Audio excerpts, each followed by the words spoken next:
இங்கே இந்த வீடியோவில் வேகமாக புயல் காற்று அடிக்கும்போது இருக்கிற இடம் எப்படியெல்லாம் மாறி போகுது அப்படிங்கிறத தான் பார்க்குறோம். இருக்கிற பொருட்களெல்லாம் கூட இடம் மாறுறதுக்கு தயாராகிடுச்சு, எல்லாம் பறக்கவும் ஆரம்பிச்சிருக்கு. கேமராவே அப்படியே ஆட ஆரம்பிச்சிருக்கு பாருங்க. அடுத்தது இங்கே இந்த வீடியோவில் பார்க்குறது, இங்கே கீழே இறங்கி நின்றவர் எதையோ பார்த்து வேகமாக ஓட ஆரம்பிக்கிறாரு. இந்த இடத்துல ஒரு பெரிய மலை இருக்குது. இந்த மலை அடிவாரத்தில் நிறைய கார் வண்டி எல்லாம் நிற்குது. திடீர்னு அந்த மலையில் இருக்கிற கற்கள் எல்லாம் அப்படியே புரண்டு ரோட்டை பார்த்து வர ஆரம்பிச்சிருக்கு. ஒரு கல் வந்தது அப்படின்னா தொடர்ந்து வந்துக்கிட்டே இருக்குது பாருங்க. இங்கே இந்த வீடியோவில் கடற்கரையில் நடக்கிற வித்தியாசமான அனுபவத்தை தான் பார்க்குறோம். இங்கே ஒரே நேரத்தில் நிறைய நண்டுகள் கடற்கரையில் வந்து விளையாடிட்டு இருக்கு. ஆட்கள் பக்கத்தில் போகிறத பார்த்ததும் நண்டுகள் எல்லாம் கடலுக்குள்ளே ஓடுறதுக்கு தயாராகிடுச்சு பாருங்க.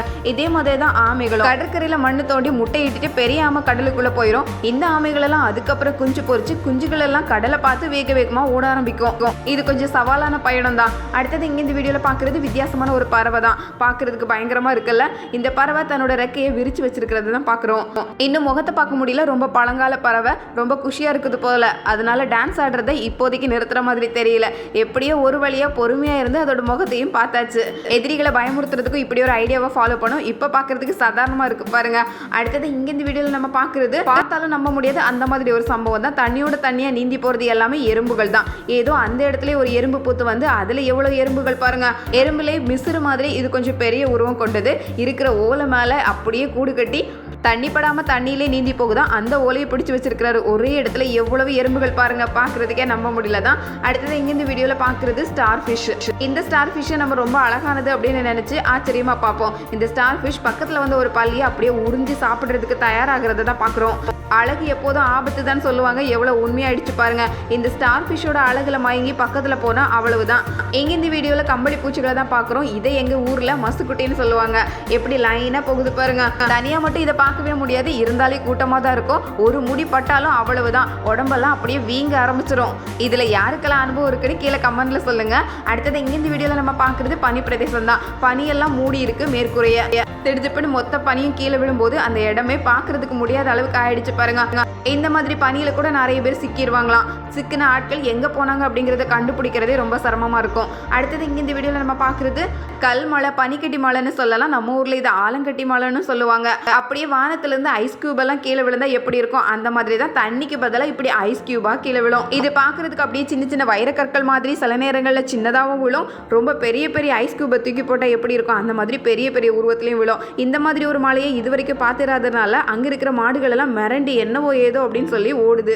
ஆனால் நம்ம ஊர்ல இது ரொம்ப ரொம்ப அபூர்வம் தான். அடுத்தது இங்க இந்த வீடியோல பாக்குறது இருக்கிற ஆறே உறைஞ்சி அந்த ஆத்துல இந்த ஐஸ் கட்டி எல்லாம் நீந்தி போறதை தான் பாக்குறோம். ஒரு பக்கம் முழுக்க உறைஞ்சி இருக்குது, இன்னொரு பக்கம் ஐஸ் கட்டி எல்லாம் தண்ணியில மிதந்துட்டு இருக்கு. அதிகபட்ச வெயில் ஒரு பக்கம் கொடுமை அப்படின்னா அதிகபட்ச குளிர் இன்னொரு பக்கம் கொடுமையா இருக்கு பாருங்க. அந்தந்த இடங்கள்ல இருந்து சமாளிக்கிறவங்களுக்கு தான் அதுல இருக்கிற சிரமம் தெரியும். அடுத்தது இங்க இந்த வீடியோல பாக்குறது வானவில். வானவில் ரொம்ப வித்தியாசமா மேகத்துக்கு பக்கத்துல வந்திருக்கு பாருங்க. வானவில் வர்றதுக்கு சூரிய வெளிச்சமும் வேணும், அதே நேரத்துல சின்ன சின்ன மழை துளியும் தேவை. இந்த மேகம் கருமேகத்தை மறைச்சு மழையை தடுத்து இருக்கிறதுனால அது பக்கத்துல போய் வானவில் ரெடியா இருக்குது. அடுத்தது இங்க இந்த வீடியோல காட்டுல நடக்கிற சம்பவத்தை தான் பாக்குறோம். ஒரே நேரத்துல மேய்ச்சலுக்காக போன வைல்டு பீஸ்ட் எல்லாமே இந்த ஆத்தை கடக்கிறதுக்கு தயாரா இருக்கு. ஆற்றுக்கு இந்த பக்கம் தான் இதோட குடியிருப்புகள் இருக்குது. ஆனாலும் ஆற்றுக்கு அந்த பக்கம் நல்ல பசுமையா இருக்கிறதுனால அதை சாப்பிடுறதுக்காக இப்படி ஒரு சவாலான பயணத்தை கடந்து போனாதான் திருப்தியா சாப்பிட முடியும். உணவுக்காக தான் இப்படி ஒரு பயணம். அடுத்தது இங்க இந்த வீடியோல நம்ம பாக்குறது காட்டு ராஜா. இது ஒரு பருந்து மாதிரி இருக்கிற இந்த ராஜாளியை பார்த்ததும் மெதுவா பக்கத்துல வந்து இதை வேட்டையாடலாமா அப்படின்னு பாக்குது. ஆனா காட்டு ராஜாவை பார்த்ததுக்கு அப்புறமும் பறந்து போகாம எப்படி தில்லா நிக்குது பாருங்க. இப்படி தில்லா நின்னதுதான் காட்டு ராஜாவுக்கு கொஞ்சம் குழப்பமாயிடுச்சு. எதுக்கு பறந்து போகாம நம்மளை பார்த்து பயந்து ஓடாம அப்படியே நிக்குது அப்படின்னு கொஞ்சம் குழப்பமாயிடுச்சு. அதுக்கு ஏதோ காயம் போட்டிருக்கும் போல கடைசியில குறி வச்ச நேரம் பார்த்து பறந்து போறதுக்கு தயாராகுது. அடுத்தது இங்க இந்த வீடியோல நம்ம பாக்குறது 2 காட்டு மாடுகள் சண்டை போட்டிருக்கு. இது காட்டு எருமைகள் தான். இந்த 2 காட்டு எருமைகளும் சண்டை போட்டதுல இதோட 2 கொம்புகளும் அப்படியே சிக்கிக்கிச்சு பாருங்க. வசமா சிக்கிக்கிட்ட இதோட கொம்பை எப்படி வெளியெடுக்கிறதுன்னு தெரியாம ரெண்டுமே போராடிட்டு இருக்கு. இதுல ஒரு மாடு பரவாயில்ல, கொஞ்சம் சாதாரணமா நிக்குது. இன்னொரு மாடோட கொம்பு தான் ரொம்ப நல்லா சிக்கிக்கிச்சு போல. இங்கிருந்து வீடியோ எடுத்தவர் இந்த காட்சியை கண்டுபிடிச்சிருக்காரு. அடுத்தது இங்க இந்த வீடியோ காருக்குள்ள இருந்தே இதுக்கு தீவனம் கொடுக்கலாம் அப்படின்னு பக்கத்துல கூப்பிட்டுருக்காங்க. பக்கத்துல கூப்பிட்டதுக்கு அப்புறம் தான் இவ்வளவு பெரிய காதா இவ்வளவு பெரிய மூக்கான்னு பார்த்து கொஞ்சம் மிரண்டு தான் போனாங்க. அங்கிருந்து ஓடுறதுக்கும் வழி இல்லை. தூரத்துல இருந்து பாக்குற வரைக்கும் எல்லாம் பாக்குறதுக்கு ரொம்ப அழகா தான் இருக்கும். பக்கத்துல வர வரதான் அதோட பிரம்மாண்டத்தை பார்த்து அப்படியே கொஞ்சம் பதறவும் ஆரம்பிச்சுட்டாங்க. ஆனா இந்த 2 அதெல்லாம் கண்டுக்கிற மாதிரி தெரியல. அது என்னவோ தீவனத்துல தான் ரொம்ப குறியா இருக்குது. அடுத்தது இங்கே இந்த வீடியோவில் கோபத்தோட சண்டை போட்டுக்கிற 2 நெருப்பு கோழிகளை தான் பார்க்குறோம். இந்த கோழிகள் எல்லாம் ரொம்ப சாந்தமானது அப்படின்னு பார்த்தா நெருப்பு கோழிக்கு ரொம்பவே கோபம் வரதான் செய்யும். ஆனாலும் இப்படி கூட்டத்துக்குள்ளே சண்டை போட்டுக்கிறது பார்க்கறதுக்கே விசித்திரமாக தான் இருக்கு. எப்படியெல்லாம் வம்பிழுத்து சண்டை போட்டுக்குது பாருங்க. இந்த நெருப்பு கோழி காலில் எட்டி உதைச்சுது அப்படின்னா சிங்கத்தையே 10 அடி தள்ளி போக வச்சிருமா. அந்த அளவுக்கு அதோட காலில் தான் மொத்த பலமும் இருக்கும். இருக்கிற பறவைகள்லேயே ரொம்ப பெருசு இதுதான். அடுத்தது இங்கே இந்த வீடியோவில் நம்ம பார்க்குறது 2 ஜீப்ரா. 2 வரி குதிரைகள் கூட சண்டை போட்டுக்குது. பக்கத்துலேயே ஒரு வரி குதிரை இது சாதுவாக பார்த்துட்டு நிற்கிது பாருங்க. இந்த மாதிரி சண்டை நடக்கும்போது இது ஒரு இணை சேர்றதுக்கான சண்டையாக தான் இருக்கும். இந்த சண்டையில் யார் வெற்றி பெறாங்களோ அந்த வரி குதிரை கூட தான் இது இணை சேருமா. இது வரி குதிரையில மட்டும் இல்லை, எல்லா விலங்குகளுக்குள்ளேயும் இப்படி ஒரு விசித்திரமான சண்டை இருக்குது. சில நேரங்களில் சாதுவா தொடங்குற இந்த சண்டை வெறித்தனமாகவும் மாறி போயிடும். அடுத்தது இங்க இந்த வீடியோவில் நம்ம பார்க்குறது ஒரு பெரிய மான். இந்த பெரிய மானை வேட்டையாடுறதுக்கு தயாராக இருக்கிறது ஒரு காட்டு பூனை லிங்க்ஸ் தான். இந்த காட்டு பூனை பார்க்கறதுக்கு ஒரு நரி உருவத்தில் தான் இருக்கும். ஆனால் இவ்வளோ பெரிய விலங்கை வேட்டையாடுறதுக்கு பார்க்குறது நம்ப முடியாத விஷயம் தான். ஏன்னா அதை விட உருவத்தில் ரொம்ப பெருசாக இருக்குது இந்த மான். இருந்தாலும் இந்த காட்டு பூனை அதோட கழுத்தை மட்டும் குறி வச்சு எப்படியோ கடைசியில் அதை வேட்டையாடி விருந்தாக்கி சாப்பிட்ருக்கு. நம்ப முடியாத காட்சி தான். ஏன்னா அந்த காட்டு பூனையோட பற்கள் ரொம்ப கூர்மையாக இருக்கும். அடுத்தது இங்கே இந்த வீடியோவில் நம்ம பார்க்குறது சிங்கம் ஒரு இரையை வேட்டையாடி அதை சாப்பிட்டுட்டு இருந்திருக்கு. அதுக்கிட்ட தொந்தரவு பண்ணுறதுக்காகவே இந்த பருந்து போயிருக்கு பாருங்க. சிங்கம் வேட்டையாடினதை தொந்தரவு பண்ணி அது சாப்பிட்றதுக்கு ரெடியாக இருந்ததுனால முதல் வேலையை இதை விரட்டுறதுக்காக வந்திருக்கு. விருந்து சாப்பிட்றதுக்குள்ள எவ்வளவு தொந்தரவுகள் பாருங்க. அடுத்தது இங்கே இந்த வீடியோவில் ஜீப் ஒன்று பக்கத்தில் வரதை பார்த்ததும் அதை அப்படியே ரிவர்ஸ்லேயே விரட்டி விட்டுருக்கு இந்த யானை.